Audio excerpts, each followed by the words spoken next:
The Dwarf Longnose by Wilhelm Hauff.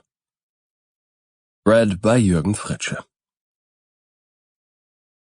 Many years ago, in a certain city in Germany, there lived an honest cobbler and his wife.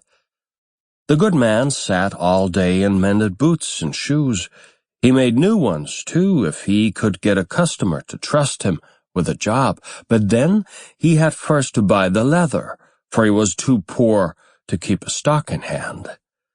His wife sold fruit and vegetables, which she grew in a little plot of ground outside the city gates. She had many customers, for she was clean and tidy, and had a knack of setting out her wares to the best advantage. The cobbler and his wife had a beautiful little boy named Jakob. Although he was 8 years of age, he was tall and well-grown, and so he sat by his mother's side in the marketplace and acted as an errand boy to the housewives and cooks who made large purchases from his mother, carrying the fruit and vegetables home for them.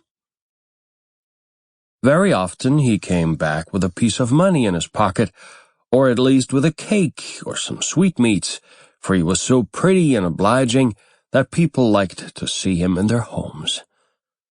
One morning the cobbler's wife was sitting in her accustomed place in the market. She had a supply of cabbages and other vegetables, fresh herbs and seeds, and a smaller basket of early pears and apricots.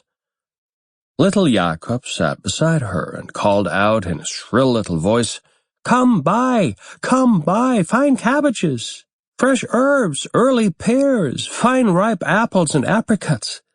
Come buy, my mother's goods are cheap today." An old woman came slowly across the marketplace. She was dressed in rags and tatters and had a little pointed face, all wrinkled and furrowed with age, red-rimmed eyes and a sharp-hooked nose that nearly met with a pointed chin. She helped herself along with a stick, and it is difficult to say how she moved, for she stumbled and limped, rolled along almost as though her legs were broken-down wheels, which would soon give way. The cobbler's wife stared hard at her, for although she had been sitting in the marketplace every day for the last 16 years, she had never noticed the queer old creature before. But she shuddered involuntarily when the old woman hobbled towards her and stood still before the baskets. "Are you Hannah, the Sample complete.